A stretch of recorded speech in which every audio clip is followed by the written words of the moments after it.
رسول کریم صلی اللہ علیہ وآلہ وسلم سے جڑی شخصیات کے بارے میں جاننے کے لیے نالج وے کو لائک کیجئے، سبسکرائب کیجئے اور شیئر کرنا مت بھولیے گا۔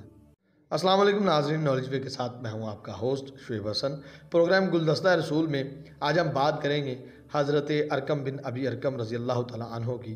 یہ پروگرام میں خاص ہم ذکر لا رہے ہیں ان لوگوں کا جن کو رسول اکرم صلی اللہ علیہ وآلہ وسلم سے بہت محبت تھی اور انہوں نے اپنی زندگیاں نبی کریم صلی اللہ علیہ وآلہ وسلم کے لیے وقف کر دیں اور اس اسلام کو ہم تک پہنچانے میں جناب رسول خدا صلی اللہ علیہ وآلہ وسلم کے حامی و ناصر رہے۔ ہمارے ساتھ موجود ہیں حیدر کرار اور زبیر علی، ان سے جانیں گے ان کی زندگی کے حالات۔ جی زبیر، حضرت ارقم بن ابی ارقم کا جو نام نامی ہے وہ تو سب کو پتہ ہے، اور ان کی جو کنیت وغیرہ ان کا تعارف ہے وہ کس طرح سے ہے طریق؟ بسم اللہ الرحمن الرحیم۔ حضرت ارقم بن ابی ارقم رضی اللہ تعالیٰ عنہ رسول کریم صلی اللہ علیہ وآلہ وسلم کے جلیل القدر اصحاب میں شمال ہوتے ہیں۔ آپ بعثت سے 2 دہائیاں قبل پیدا ہوئے اور آپ ایمان لانے کے وقت نوجوان تھے۔ آپ کا گھر جو ہے رسول اللہ صلی اللہ علیہ وآلہ وسلم نے تبلیغ کے لیے استعمال کیا اور وہاں پہ بہت جلیل القدر اصحاب نے اسلام قبول کیا۔ آپ رسول اللہ کے زمانے کے اندر تحصیل زکوٰۃ کے لیے مأمور کیے گئے تھے اور آپ کاتب وحی بھی ہیں۔ ٹھیک، تو یہ کہنا بے جانا ہوگا کہ ان کا گھر جو ہے وہ صحاب کی پناہ گاہ تھی۔ جی بالکل اسی طرح ہی ہے، کیونکہ مکہ کے اندر آپ کی کافی زمینیں وغیرہ تھیں، جگیریں تھیں۔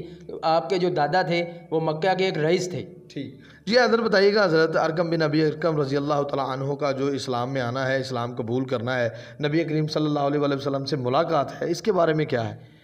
بسم اللہ الرحمن الرحیم۔ جب مکہ کی زمین مسلمانوں کے لیے تنگ کر دی گئی اور مشرکین نے مسلمانوں کے اوپر ظلموں کی انتہا کر دی اور مسلمان چھپ چھپ کر نمازیں پڑھتے تھے اور مسلمانوں کے لیے کوئی ایک خاص مرکز نہیں تھا، تو رسول کریم صلی اللہ علیہ وآلہ وسلم کو بہت مشکلات درپیش آئیں اور بڑی مشکلات کے اندر اسلام ہمارے مسلمانوں تک جو ہے پہنچتا رہا۔ تو اسی اسلام میں ایک 18 سالہ نوجوان رسول اللہ کے پاس حاضر ہوئے۔ انہوں نے کہا کہ یا رسول اللہ، میرا گھر صفا اور مروہ کے درمیان میں ہے اور بیت اللہ کے قریب ترین ہے، تو آپ وہاں پر اپنی تبلیغ فرمائیں، اور میرا گھر مسلمانوں کے لیے حاضر ہے اور کسی کی مشرک کی جرت نہیں ہے کہ وہ میرے گھر کے اندر داخل ہو کر کسی کو نقصان پہنچا سکے۔ یہ تقریباً کب کا واقعہ ہے کہ کتنے جو ہے صحاب اسلام قبول کر چکے تھے؟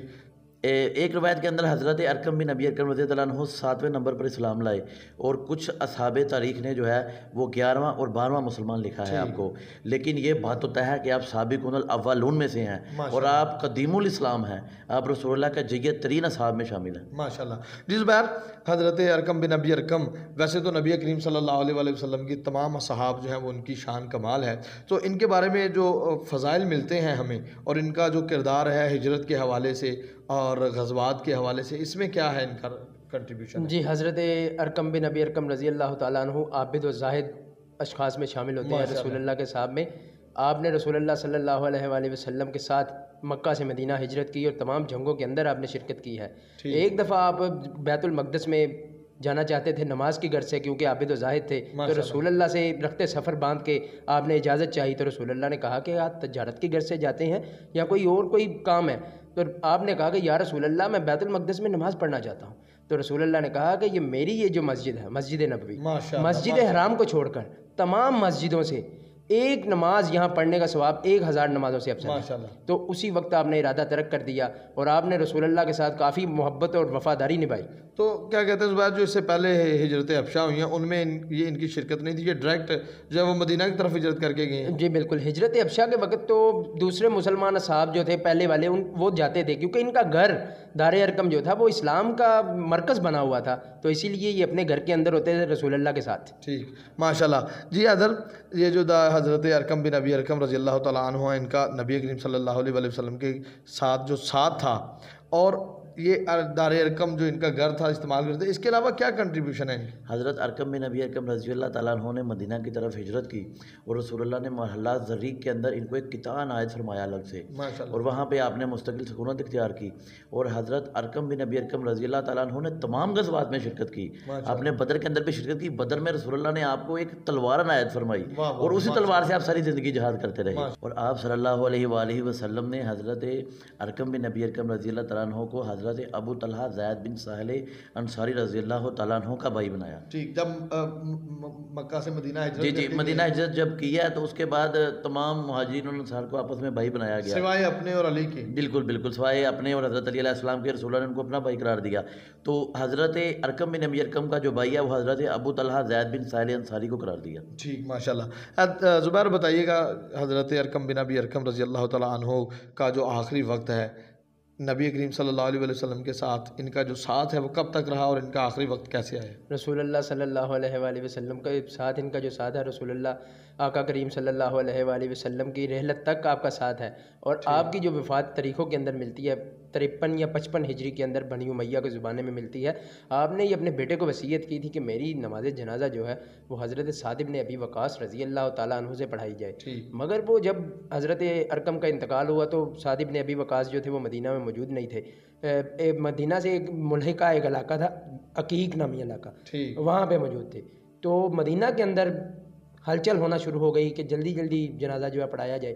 مگر پھر بھی حضرت سعد بن ابی وقاص وہاں پہنچ ہی گئے. اس کے بعد آپ نے نماز جنازہ پڑھایا اور تجہیز و تکفین کا سارا مرحلہ ہو چکا تھا, تو آپ کو جنت البقیہ کے اندر دفن کیا گیا. ٹھیک. زبیر, یہ تو ان کا آخری وقت تھا. تھوڑا سا میں ان سے جو ہے وہ کویسچن میرے ذہن میں آ گیا کہ آپ نے فرمایا کہ بنو امیہ کے دور میں ان کی جو ہے وہ رحلت ہوئی ہے, تو خلفائے راشدین کے دور میں ان کا کردار کیا ملتا ہے, یہ کہاں رہے ہیں؟ جی, تیسری خلافت کے اندر بھی ان کا ایک ملتا ہے کہ یہ تحصیل زکوٰۃ کے حوالے سے یہ بھی وہاں موجود تھے. ٹھیک. جی حضر, جو ہے وہ بتائیے گا, آخری سوال ہے میرا, کہ یہ جو دار ارقم ان کا گھر تھا مکہ میں موجود تھا, یہ آپ صلی اللہ علیہ وسلم کی جو ہے وہ زندگی میں آپ ادھر تبلیغ کرتے رہے, اس کے بعد آپ مکہ چھوڑ کر مدینہ چلے گئے, تو اس کے بعد یہ گھر کا تاریخ میں کیا ملتا ہے؟ یہ جو دار ارقم تھا کیا آج بھی وہاں پر موجود ہے؟ اس کے نشانات, اثرات کیا, کہاں گیا وہ؟ جی, دار ارقم جو ہے وہ ہجرت کے بعد ویسے کا ویسے ہی موجود رہا, اور خلافت راشدہ کے بعد خلافت بنو امیہ اور پھر خلافت بنو عباس کے دور میں جو ہے 140 ہجری میں منصور دوانگی کے دور میں محمد بن عبداللہ بن حسن نے جو ہے وہ مکہ کے اندر اپنی خلافت قائم کر لی. تو بنو عباس کے خلاف انہوں نے جو ہے وہ خروج کر دیا. ان کے جو پوتے تھے حضرت ارقم بن ابی ارقم کے عبداللہ بن عثمان, انہوں نے ان کا ساتھ دیا. تو اسی اثناء میں جو ہے منصور دوانگی ان کے دشمن ہو گیا, اور اسی در پہ انہوں نے ان کو گرفتار کر لیا. اس نے ان کے حضرت ارقم بن ابی ارقم کے پوتے کو, ان کو جب گرفتار کر لیا تو گرفتار کر کے پھر زبردستی ان سے ان کا گھر چھین لیا گیا. کچھ روایات میں ملتا ہے کہ ان کو کچھ زبردستی کچھ پیسوں کی لالچ دی گئی اور یا آزادی کی لالچ دی گئی, جیل سے کسی بھی طرح سے ان کو دوست کے ذریعے سے کچھ پیسے بھی دے دیا. طریق میں ملتا ہے کہ 17,000 دینار دیے, لیکن ان کی مرضی کے بغیر ان کو پریشان کر کے جو ہے وہ گھر چھین لیا گیا. اور اس کے بعد خلیفہ مہدی آیا, منصور کا بیٹا بنو عباس کا, جی خلیفہ مہدی بنو اس کا بیٹا تھا منصور دوانگی کا. تو اس نے پھر اپنی جو ہے وہ زوجہ خیزران کو یہ دے دیا. اور دار ارقم اس نے اپنی زوجہ کو تحفے کے طور پر دے دیا, اور اس نے پھر سارے جو رسول اللہ کے دور میں دار ارقم تھا اس کو شہید کر دیا, اور اس نے پھر محل تعمیر کیا اپنے لیے اس جگہ پر. لیکن تاریخ کے اندر جو ہے اس کا نام دار ارقم ہی موسوم رہا, لیکن اب وہ جگہ بیت اللہ کے اندر آ چکی ہے. ٹھیک, ماشاءاللہ. جی ناظرین, آپ نے سنا حضرت ارقم بن ابی ارقم رضی اللہ تعالیٰ عنہ اور ان کے گھر کا قصہ, جہاں پر اسلام پلا بڑھا ہے, جہاں پر اسلام کی پرورش ہوئی ہے. یہ کہنا بے جا نہ ہوگا. اللہ سب کو توفیق عطا فرمائے, اگر ہم وہاں جائیں تو اس کی زیارت کر کے آئیں. یہ میں نے پہلے بھی کہا کہ یہ ذکر ہے ان شخصیات کا جنہوں نے نبی کریم صلی اللہ علیہ وآلہ وسلم کا ساتھ دیا اور اپنی زندگیاں ان کے نام کر دیں. ضرورت اس امر کی آج پھر کہوں گا کہ ہم ان کی زندگیوں کے بارے میں جانیں اور اپنے بچوں کو بتائیں. اگلے پروگرام میں ایک اگلے صحابی کے ذکر کے ساتھ ملاقات ہوگی. تب تک کے لیے اجازت دیجیے. اللہ حافظ.